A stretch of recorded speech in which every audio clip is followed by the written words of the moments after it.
thing for 2023 is going to be what happens with the royal family, because we've got this bombshell memoir coming out in January, Harry's memoir. I know we haven't talked about Harry and Meghan tonight, well, which is maybe a blessing in disguise.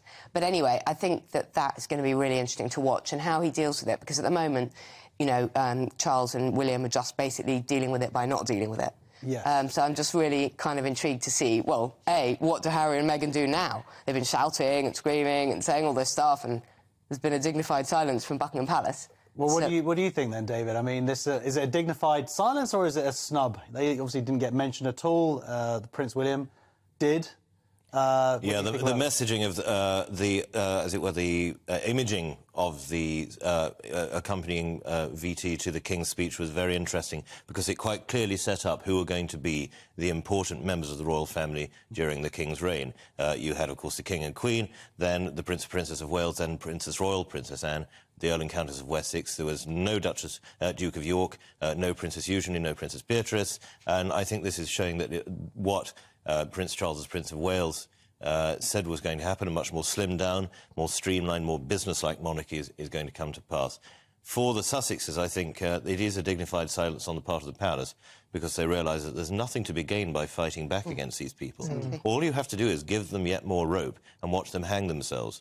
I think the change in public reaction to particularly the Duchess of Sussex, since they began this bizarre campaign of self-promotion and of airing their dirty laundry in public, has been one of the more welcome signs that the public remains sane, that they have seen through what are quite clearly, to me anyway, quite clearly attempts by the Duchess of Sussex to portray in a false and egregious light the royal family in order that she can be this great victim and carry on her failing career in the public eye.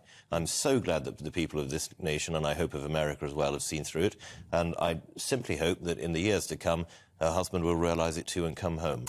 Well, I was going to say, I feel pretty proud of us that we didn't manage to talk about the Sussexes for a good hour and a half. But would you agree with that, Ryan-Mark? Yes, I would agree, and I think it was very clear in the King's speech to have working royals prominent within the programme, and not to include the Sussexes or the Duke of York, because I don't see how there would be any benefit to adding them to that programme, because so far, the Sussexes have publicly desecrated the royal family, and I would disagree in the sense that I wouldn't place the blame just on Meghan. I also think Harry is just as culpable in terms of trying to bring down his family.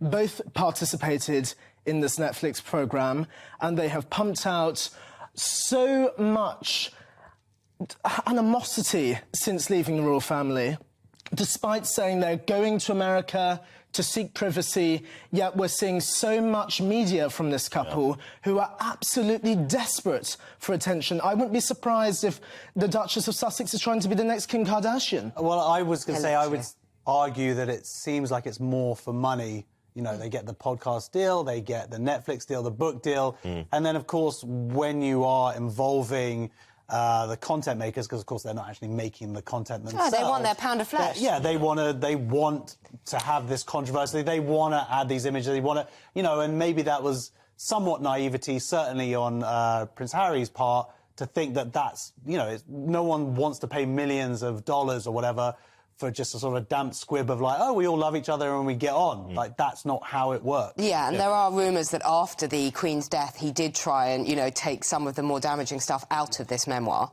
And, of course, the publishers said, no, absolutely not. You know, we want this to sell. We're waiting for January, keeping it for the January, sort of the fallow period in the book trade. And it is going to be explosive if the Netflix documentary is anything to go by.